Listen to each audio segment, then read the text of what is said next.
Приветствую вас, дорогие гости и подписчики нашего канала.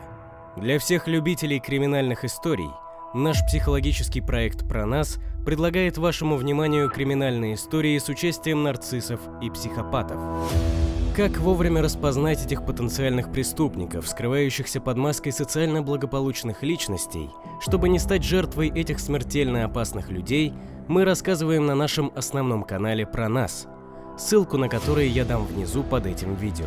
Также прошу вас не забыть подписаться на наш канал и не забыть поставить лайк авансом, так как это позволяет нам снимать чаще и более качественные видео для вас.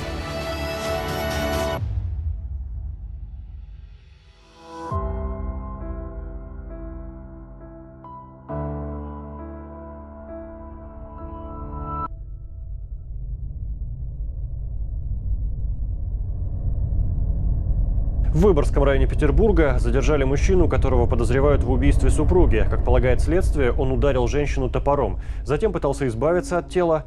У пары остался маленький ребенок, его передали бабушке. Что стало причиной трагедии, выясняют правоохранители, а у соседей по дому есть свои версии. Празднование второй годовщины свадьбы супругов Тихоновых обернулось кровавой драмой. Жена решила уйти и забрать дочь, но муж ее остановил. В Санкт-Петербурге произошло кровавое убийство с расчленением. В прессе уже заговорили об эпидемии достоевщины в городе на Неве. 27 июля 2020 года в первом корпусе дома номер 15 по проспекту Художников в Выборгском районе северной столицы 28-летний Николай Тихонов убил свою 23-летнюю жену Любовь. По его словам, вечером 26 июля они с Любовью отмечали вторую годовщину свадьбы и ходили в ресторан. За романтикой события стояли неприятные для Николая факты. Супруга намеревалась от него уйти и забрать с собой их маленькую дочь. Девушка до этого не сообщала мужу о своем решении. Новостью это можно назвать лишь условно, поскольку Николай уже некоторое время жил у матери, которая на лето переехала на дачу, а Любовь обосновалась у своих родителей. Тихонов не хотел разводиться с Любой и расставаться с ребенком.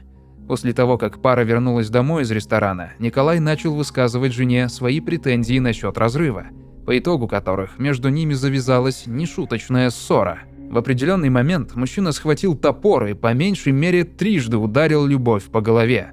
От полученных травм молодая женщина скончалась на месте. Через некоторое время Николай вспомнил, что в квартиру скоро придет его теща, и, желая скрыть следы содеянного, тем же орудием отрубил супруге голову и конечности. Он спрятал их в чемодан, а туловище выбросил в окно. Там его заметил кто-то из соседей и незамедлительно вызвал полицию. Непонятно, на что рассчитывал Тихонов, пряча таким образом улики. Он первым попал под подозрение и тут же был задержан. Впоследствии в правоохранительных органах предположили, что мужчина заранее готовился к воплощению своего замысла. За несколько дней до убийства он привез с дачи топор. Если эта информация подтвердится, речь пойдет уже о предумышленном убийстве с построением плана, который по уровню своей жестокости не укладывается в голове. На первом же допросе Тихонов, рыдая, сознался в убийстве супруги и принес извинения ее матери. Мне очень сейчас тяжело и мне очень стыдно перед родителями моей жены. Я раскаиваюсь в своем поступке и мне очень стыдно и мне очень жаль за то, что вот я натворил. Я признаю свою вину, полностью признаю свою вину в содеянном и очень раскаиваюсь за то, что я натворил. Мне очень жаль. Знакомые Тихоновых и впрямь не могут поверить в случившееся.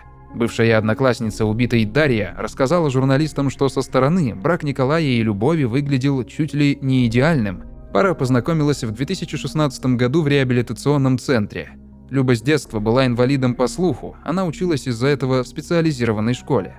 3 года назад ей сделали операцию, поэтому она попала в лечебницу. Коля лежал там же, медики нашли у него опухоль мозга. В 2018 году они поженились, родили дочку, муж работал инженером отдела технической документации одного из петербургских НПО и содержал семью. Жена, по словам друзей, была тихой и скромной девушкой. Ее мать работает врачом, и девушка решила пойти по ее стопам, заняться медициной. «Мы учились с Любой на фармацевта», рассказывает однокурсница Тихоновой.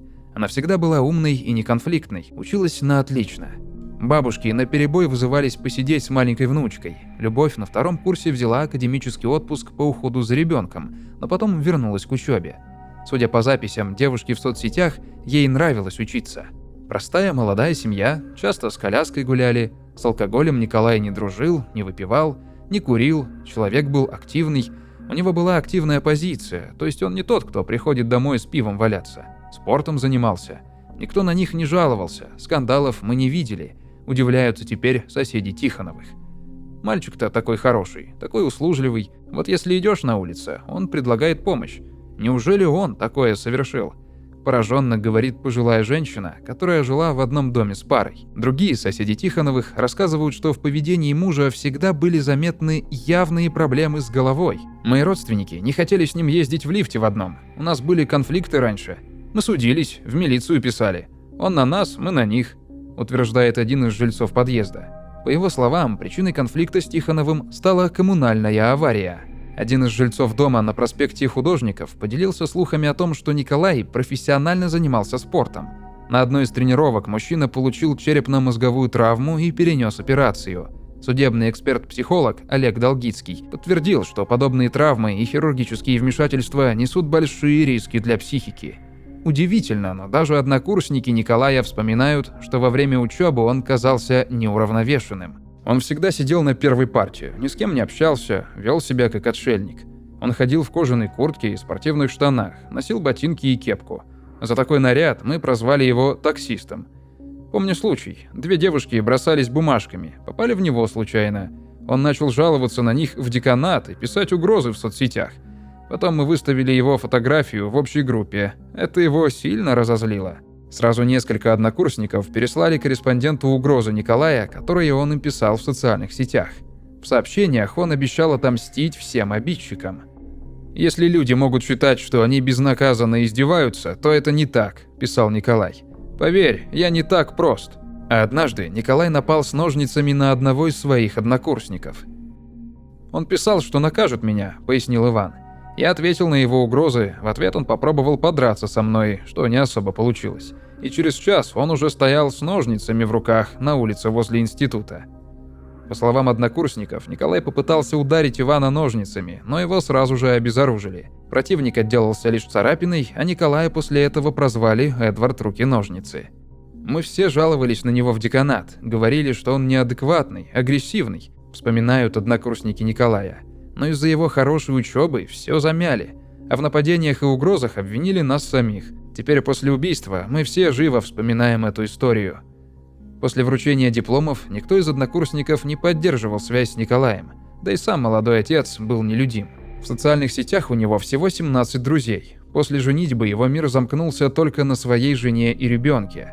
Но оказалось, и в личной жизни у него все было непросто. Николай изводил супругу своей ревностью, устраивал сцены, вел себя неподобающим образом. Друзья Любы сказали, что он психовал даже из-за общения в социальных сетях. Люба жаловалась родителям, что Николай постоянно с ней ссорится и бьет, называет безответственной. Он был недоволен ей как матерью, рассказывают подруги. В результате на 2-й год их совместной жизни ситуация настолько накалилась, что Любовь не выдержала и решила уйти вместе с ребенком к матери. Ее решение вызвало у мужа предсказуемый приступ гнева. Николай требовал у жены шанса на примирение и предложил выяснить отношения в ресторане во время празднования годовщины свадьбы. И при этом в соцсетях угрожал жене смертью, если она с ним не останется. Любовь даже не предполагала, насколько далеко способен зайти ее избранник. Николай, похоже, умел создавать видимость контроля над собой. На записи камеры видеонаблюдения из ресторана, где пара отмечала годовщину свадьбы в вечер перед убийством, никто не заметил бы ничего странного. Супруги пришли в заведение вместе, провели в нем около часа, выпили по коктейлю и ушли вдвоем. Источник в этом ресторане утверждает, что между собой они разговаривали уважительно, а значит, Николай определенно мог себя контролировать. Но, как показывает время, его терпения хватило ненадолго. Теперь же главной интригой остается результат психолого-психиатрической экспертизы, которая установила степень вменяемости Николая Тихонова. Судебный эксперт-психолог Олег Долгицкий сомневается в том, что петербуржец, несмотря на заранее привезенный с дачи топор, полностью отдавал себе отчет в совершаемых действиях. По его мнению, если бы мужчина действовал осознанно, он не выбросил бы туловище жертвы под окно собственной квартиры, а попытался бы спрятать и потом унести куда-то вместе с остальными останками. Именно это обстоятельство, как указал эксперт, отличает это дело от других нашумевших убийств с расчленением трупа. Выборгский районный суд Петербурга к 2021 году окончательно разобрался с делом Николая Тихонова. По данным следствия, Николай все же нанес своей жене не менее 5 ударов топором. Когда Люба умерла, он отрубил ей голову, руки и ноги. Все это спрятал в чемодан, чтобы позже выбросить в мусорку. Об этих фактах сообщил полиции уже сам Николай при допросе. Однако же, тело погибшей он планировал вывезти в лес, поэтому и выбросил его в окно. Надеясь, что ночью тело убитой никто не обнаружит, он занялся уборкой. Именно за этим занятием его и застали полицейские. Вследствие расследования психолого-психиатрическая экспертиза признала его невменяемым. После этого Николаю Тихонову был поставлен диагноз, который не предполагает вынесение приговора, а также отправку обвиняемого в исправительную колонию. 5 апреля 2021 года Выборгский районный суд Санкт-Петербурга, исходя из результатов психолого-психиатрической экспертизы, освободил Николая Тихонова от уголовной ответственности. К нему применили принудительную меру медицинского характера в виде лечения в медицинской организации, оказывающей психиатрическую помощь в стационарных условиях, сообщила Объединенная пресс-служба судов Петербурга. Как уточняется в решении суда, в психиатрической больнице Тихонов будет находиться под интенсивным наблюдением. Маленькая дочь Тихоновых в данный момент проживает с бабушкой и дедушкой. Над ней работают органы опеки.